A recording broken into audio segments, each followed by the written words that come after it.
Welcome everyone to Caleb Watches Movies, the channel where I, Caleb, randomly select from one of the many movies that I own and I watch and review them for you, unlike days like today, where I pick my favorite movies that I watched in the year of 2022 and I rank the crap out of them. Here we are, it's the end of 2022. How did we get here? It flew by so quickly. This year I have been at the highs of highs and definitely at the lowest of lows, but one of the highest of highs for me on this channel was that I was actually able, and I had the confidence of going back out into public and actually going to the movie theater to check out a bunch of the new releases hitting the movies, and it was awesome. So unlike my top 10 ranking videos that I've done in the past couple of years, this year I am able to rank my top 10 favorite movies that were released in 2022. That way I don't have to deal with a bunch of commenters who do not pay attention to my little introduction to these videos and say like, well, that movie wasn't released in 2021, gosh, you're stupid. Here it is, I finally watched the movies from the year that I am ranking from.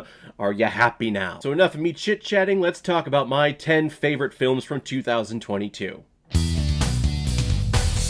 At the bottom of my list is a movie that I thought was never going to be released, even though the director would not stop talking about how he's shooting this one, and then its sequel, and then the sequel, and then even the sequel, all continuously in his state-of-the-art CGI water tank thing. Of course, it's James Cameron's Avatar 2, The Way of Water. Yay, he released it, finally. Good for you. James Cameron is one of those directors that I kind of want to hate because he's such a prick in all of the interviews that I've seen from him, like in the last decade. But then you watch his product and you watch his movies and you watch his artistry on the screen, like in the first Avatar and then continuing into this one, and you have to sit back and go, God damn it, he's a very talented director and he has some tremendous artistry in his films. And The Way of Water is definitely that. The visual effects from the first one are brilliant, and here they're just as brilliant, if not more so. The underwater scenes are absolutely stunning, and the fact that the majority of it is CGI is even that much crazier. The storylines here are still pretty thin, just like the first Avatar, but it's still one of those movies that I'm like, God damn it, I don't want to like it, but it's actually a pretty enjoyable time, and I'm actually very interested for the sequel, so here we go. Way to go, Avatar 2, you snuck in at the last minute. Next up is a remake of a movie that won Best Picture at the 1930 Academy Awards, and that is a movie called All Quiet on the Western Front. A movie about a group of young boys who sign up to join the German army to fight during World War I because, yeah, that's what we should do, right? Signing up to war, we get all the glory and we get all the honor, and then reality slaps them across the face. There is no glory in war. War is not something to be praised. It is hell on fucking earth. So to see these characters go through this journey of having so much hope and joy and excitement, to see all of that quickly just swiped away, and to see depression, despair, horror just come over them, it's heartbreaking to watch. This movie is fantastically shot. The war scenes, how the camera follows all of these characters, and the camera is shaking, and we're running through no man's land, and bullets are flying by us, explosions are going off next to us, all for the sake and glory of war, which was World War I, and it's sad. If you want a movie with probably one of the best performances of the entire year, look no further than The Whale. Based on a theatrical play that was released in 2012, I believe, it tells the story of a 600-pound man who really just eats himself into depression after everything that's happened in his life. Brendan Fraser has gotten nothing but standing ovations that go on for like 15-20 minutes at all these film festivals, and it's absolutely well earned. His performance here is heartbreaking. You laugh, you cry, you feel so much empathy for this character, even though you don't find yourself in the same situation that he is in. A lot of the themes and a lot of the emotions and situations that he is feeling are felt by people all over the world, and his performance is one of the most genuine performances that I have seen in the last decade. If he doesn't win Best Actor at the next Academy Awards, I will be pissed off. The Whale is not a fun time. I don't know how rewatchable this movie would be for you, but definitely as a one-time viewing, it is absolutely worth it. It is a slice of life that talks about several different topics, and it's beautiful. Next up on the list comes an epic tale from Robert Eggers about Vikings killing each other and revenge and honoring their fathers and killing their uncles and their former mothers. It's called The Northman. I know Eggers can be hit or miss with some people, but for me, he has always hit for me with The Witch, The Lighthouse, and then The Northman. I just love this director, and I can't wait to see what he does next. But unlike his previous outings, where it's a very small cast and a very small setting, this is epic. This is grand. We have a bunch of people. We have a lot of war scenes where the camera gets right in there. It gets in all the dirt and the grime that our characters are going through. This film makes you feel disgusting, and it makes you feel dirty. Like, no one here knows what a shower is. Everyone is just covered in mud and soot the entire frickin' time. But it's a wonderful tale about revenge, and to see these characters do what they do to get the revenge and get the honored death that everyone wants so that they are lifted all the way to Valhalla. I loved watching this movie. Next on the list came out very early on in 2022, and it's a movie that took me a while to get around to watching it, even though I heard nothing but great things, and it's a movie called Everything, Everywhere, All at Once. We talk about Marvel with their multiverse saga and Doctor Strange in the Multiverse of Madness. This movie here is the real multiverse film that all of us asked for and needed in the year of 2022. Michelle Yeoh plays a middle-aged woman struggling to keep her family together, and then all of a sudden everything changes around her, and she realizes she has the capability of kind of gaining and harnessing all of the other knowledge and powers that all of the other versions in the connected multiverse that she is connected through. She can use all of their knowledge to help fight against the evil force that is coming for her in this universe. It's very hard to explain in a short ranking video like this, but all I can say is please do yourself a favor and watch this movie. It is nothing but a great time from beginning to end.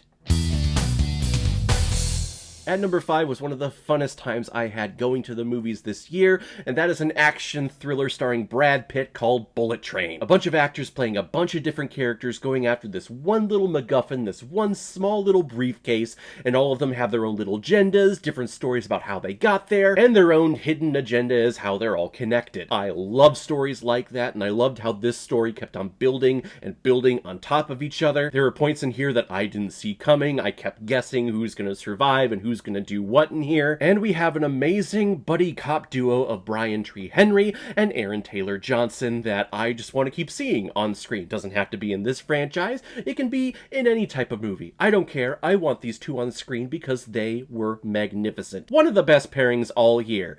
Of course, it doesn't make number 1, we'll talk about that here in a couple seconds, but Bullet Train, do yourself a favor and see it. At number 4 is one of the most artistic takes on my favorite superhero that I have ever seen, and it made me so happy just seeing this atmosphere and this director get to be able to do what he wanted to do from start to finish, and that is Matt Reeves' The Batman. First off, if you tell me Matt Reeves is directing a movie, I am all in. I just want to see it. He's a brilliant film director. But knowing his love towards this character and what he wants to do in building just this own little secluded world, not having to worry about it being connected to an extended universe with other movies and other superheroes, this is its own little contained thing. And he makes it a detective story. We have never seen a Batman movie where it's been a detective story. This is the very first one. And Robert Pattinson, I think, is a great Batman, and I want to see him continue and grow in this role. Colin Farrell is unrecognizable as the Penguin. Paul Dano played a very creepy and an interesting take on the Riddler. I wouldn't say it's my favorite, but like I said, it's very interesting. Everything that you see in this movie is interesting, and it's one of my favorites of the year. I've gone back to watch it several times. There are so many points in the movie that just gets my fist up into the air because it's so badass. And to rediscover and see all the hidden elements and just every single detail on screen, all coming from this artistic director of Matt Reeves, and it's beautiful. At number 3 is the movie that hit me the most emotionally out of any movie from 2022, and it's a movie from Disney that aired on Disney Plus called Turning Red. A movie about a little girl who is turning a certain age where certain things start happening in her body to where she turns into a red panda, and everyone starts freaking out around her. It's a beautiful allegory and metaphor for hormones and puberty, something that parents, even though all of us go through, parents just don't like talking about, and they don't like seeing in their movies that they show to their children. I love seeing all of the hatred and backlash that this movie got from all of those conservative parents out there. Oh, this is disgusting. You shouldn't be showing this to children because children shouldn't be learning about this. First off, shut the fuck up. And two, they absolutely should be learning about this because they're probably going through it right now. And if they're not, they're probably soon going to be. So to see this character deal with all of these social awkwardness of going through these stages in your life of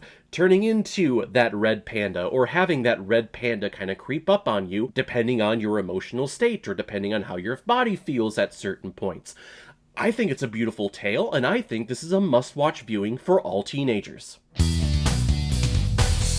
At number 2 is a movie that just caught the world by storm, and it absolutely had no right of being as great as it was. I was expecting it to be just a kind of cheesy, hey, it's Tom Cruise coming back for a role that he made famous in the 80s, how great could this movie be? And it turned out to be amazing, and that is Top Gun Maverick. How the original Top Gun did not get a sequel before this one, like a direct-to-DVD sequel that was starring some like off-brand actor like E-list or F-list, but they would have pictures of Tom Cruise like in the training room to make it all connected. How that didn't happen, I have no idea, but thank God it didn't, because we get this amazing sequel that is far beyond the greatness of the original Top Gun. I'm not a big Top Gun fan from the 80s, not my favorite. How many times can you play the exact same song over and over and over again?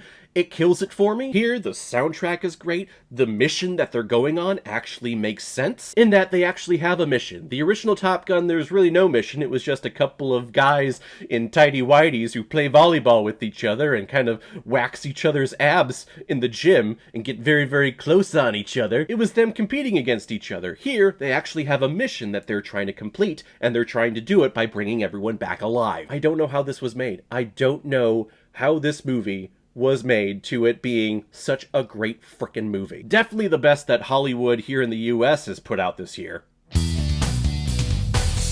But of course that brings me to my number 1 movie of the year 2022. Doesn't come from the US, it comes all the way from India. This movie is RRR. It's a fantastic action adventure between these two activists in India that never really met each other, but the creators of this movie was like, what would have happened if they did? So they created this movie. It is a 3-hour epic that has everything. It has every single genre of film that you want. It is action, there's adventure, there's horror aspects, it's a freaking musical at points. I can't tell you how many times I've gone back to watch the Naatu Naatu scene just to have a freaking good time and to watch some killer ass dancing. This movie is taking the world by storm, and I pray that it gets nominated here in the US for our Academy Awards, because it definitely needs to. It's one of the biggest movies of the year. It has one of the best bromances that I have ever seen. Seeing these two people just fall in love with each other, and not like, fall in love with each other, but, like they love each other, like they respect each other, and then to see that broken and then reignited and then broken and then reignited again.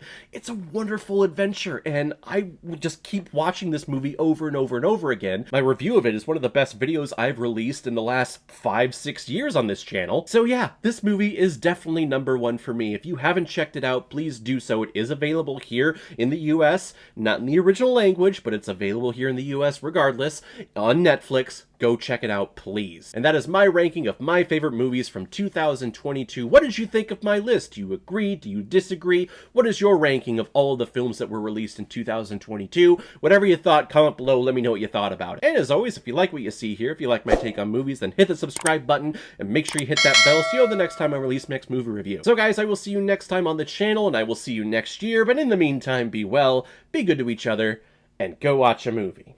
Take care, guys.